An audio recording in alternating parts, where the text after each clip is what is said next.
తాకట్లో ఉన్న మీ బంగారాన్ని విడిపించి ఆ రోజు ఆన్లైన్ రేటుకి కొంటాం. Sharma gold company.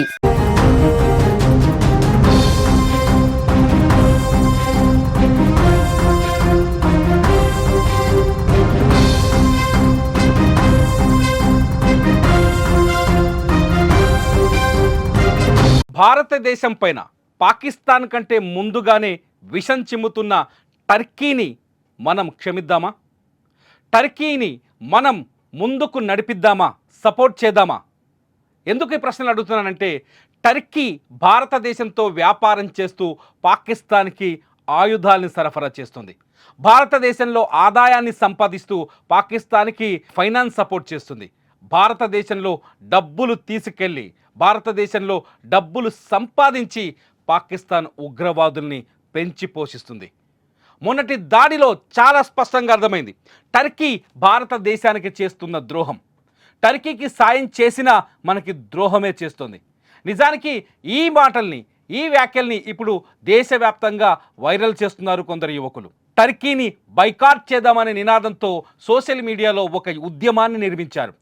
టర్కీని బైకాట్ చేద్దాం, టర్కీ వస్తువుల దిగుమతిని ఆపేద్దామంటూ సోషల్ మీడియాలో భారీ ఎత్తున ప్రచారం చేస్తున్నారు. పూణేలో టర్కీ వస్తువులపైన ఒక ఉద్యమమే కొనసాగుతుంది. పూణేలో టర్కీ యాపిల్స్ని, ముఖ్యంగా టర్కీ నుంచి భారీ ఎత్తున మనం యాపిల్స్, చెర్రీ పళ్లను దిగుమతి చేసుకుంటాం. ఈ యాపిల్స్ కొనుగోలుని నిషేధిస్తూ పూణే పండ్ల మార్కెట్ ఒక కీలక నిర్ణయం తీసుకుంది. దీంతో టర్కీ పండ్ల వ్యాపారానికి అతిపెద్ద దెబ్బ అని చెప్పాలి. భారతదేశానికి ప్రతి సంవత్సరం 3 నెలల సీజన్ ఏదైతే ఉందో ఆ 3 నెలల సీజన్లో 1000 కోట్ల రూపాయల టర్కీ యాపిల్స్ దిగుమతి అవుతున్నాయి. ఇది యాపిల్స్ నిషేధం జరిగితే టర్కీకి నిజంగానే తీవ్రమైన ఆదాయానికి గండిపడ్డట్టు అవుతుంది. టర్కీ నుంచి భారతదేశం ప్రధానంగా ఆహార పదార్థాలని, పళ్ళని, అలాగే దుస్తులని, అలాగే గృహోపకరణ వస్తువులని, అట్లాగే టూరిజంని టర్కీ భారతదేశంలో వ్యాపారంగా పెట్టుకుంది. టర్కీ దుస్తులు, ఫ్యాషన్ ప్రపంచంలో టర్కీ బట్టలు 1000 కోట్ల వ్యాపారం చేస్తుంది. భారతదేశంలో టర్కీ బట్టలతో 1000 కోట్లు సంపాదిస్తుంది టర్కీ. దీంతో టర్కీ వస్తువులని నిషేధించాలంటూ సోషల్ మీడియాలో ఒక ఉద్యమం రైజ్ అయింది. బాయ్కాట్ టర్కీ పేరుతో ఎక్స్లో వచ్చిన ఒక హ్యాష్ ట్యాగ్ ఇప్పుడు ట్రెండింగ్లో ఉంది. టర్కీ వస్తువుల దిగుమతిని ఆపేద్దాం, టర్కీ దుస్తులని కొనుగోలు చేయడం ఆపేద్దాం, టర్కీ నుంచి దిగుమతి అయ్యే యాపిల్స్ని, చెర్రీస్ లాంటి పళ్ళని ఆపేద్దాం, కొనడం మానేద్దాం, టర్కీ టూరిజాన్ని కూడా మనం బాయ్కాట్ చేద్దామంటూ సోషల్ మీడియాలో ఒక చర్చ జరుగుతోంది, ఒక ప్రపోజల్ కనిపిస్తోంది.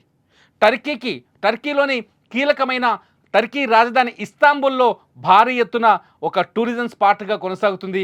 ఇస్తాంబుల్కు భారీ ఎత్తున భారతదేశం నుంచి టూరిస్టులు వెళ్తున్నారు. టర్కీ భారతీయుల నుంచి వచ్చే టూరిస్టుల ఆదాయంతో డబ్బు సంపాదిస్తుంది.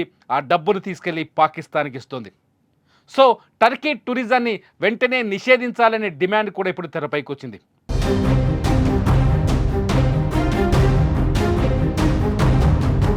టర్కీ టూరిజం నిషేధిస్తూ మేక్ మై ట్రిప్ వాళ్ళు ఇప్పటికే దానికి అనుగుణంగా టర్కీ ట్రిప్పులపైన ఆప్షన్స్ పెట్టారు. మీరు టర్కీని ఎంచుకునే ముందు ఈ విషయాలు చదవండి అంటూ కొన్ని ఆప్షన్స్ పెట్టింది మేక్ మై ట్రిప్ ద్వారా ఎవరైతే టర్కీలో టూరిజాన్ని బుక్ చేసుకుంటున్నారో వీళ్ళు మన దేశానికి కాస్త వ్యతిరేకం అనే సందేశం వచ్చే విధంగా ఈ ఆప్షన్స్ పెట్టింది. అనేక టూరిస్ట్ సంస్థలు కూడా టర్కీని బ్యాన్ చేయాలనే ఒక నినాదం జరుగుతోంది. గతంలో మాల్దీవ్స్ పైన ఎలాంటి విప్లవం వచ్చిందో ఇప్పుడు టర్కీ టూరిజం పైన అటువంటి విప్లవమే రావాలని కోరుకుంటున్నారు భారతీయులు.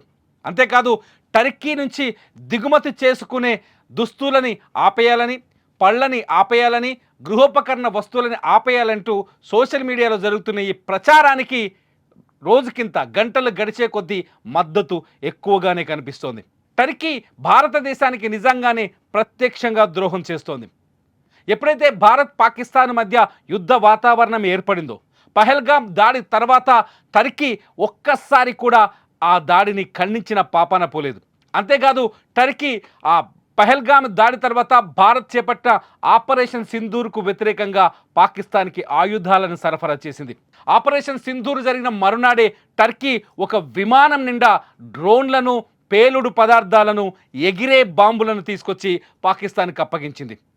మొదటి నుంచి భారతదేశానికి వ్యతిరేకంగానే ఉంది టర్కీ. కశ్మీర్లో ఆర్టికల్ 370 రద్దు తర్వాత టర్కీ ఈ విషయాన్ని ప్రపంచ వేదికలపైన భారత్కు వ్యతిరేకంగా ప్రొజెక్ట్ చేసే ప్రయత్నం చేస్తోంది. ఆర్టికల్ 370 రద్దు తప్పు అంటూ భారత ప్రభుత్వాన్ని నిందించే ప్రయత్నం చేస్తోంది.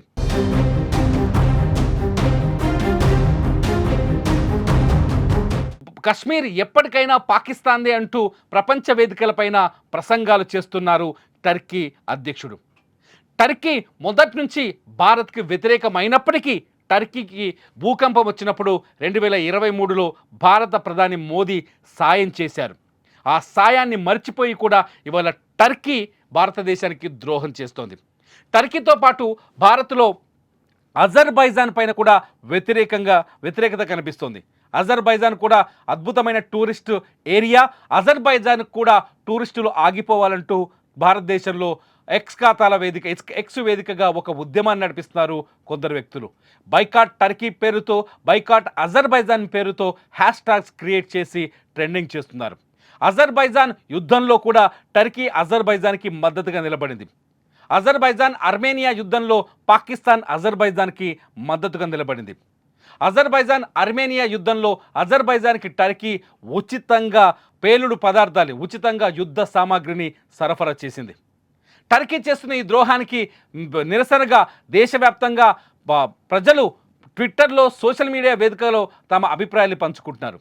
సైనికులు సరిహద్దులో ఉండి భారతదేశం కోసం పోరాటం చేస్తుంటే పౌరులుగా టర్కీకి వ్యతిరేకంగా పోరాటం చేయాల్సిన అవసరం మనకుంది అంటూ యువత షేర్ చేస్తున్నారు సోషల్ మీడియాలో తమ అభిప్రాయాల్ని. గతంలో చైనా లద్దాఖ్ విషయంలో చైనా చేసిన తప్పుకు నిరసనగా భారతదేశం 50 చైనా యాప్ల్ని నిషేధించింది. చైనా వస్తువులపైన కూడా గతంలో నిషేధం విధించింది భారత ప్రభుత్వం. చైనా వస్తువుల కొనుగోలును ఆపేశారు భారతీయులు. ఈ దేశం అంటే ప్రేముంటే, ఈ దేశం అంటే ఇష్టం ఉంటే, ఈ దేశం కోసం ప్రాణాలైనా త్యాగం చేయాలనుకుంటే టర్కీని కూడా ఇప్పుడు బ్యాన్ చేయండి అంటూ మరికొందరు సోషల్ మీడియాలో కొన్ని సందేశాలు పంపిస్తున్నారు. ఏది ఏమైనా టర్కీ చేసిన ద్రోహాన్ని దెబ్బతీయాల్సిన అవసరం ఉంది అని మాట్లాడుతున్నారు.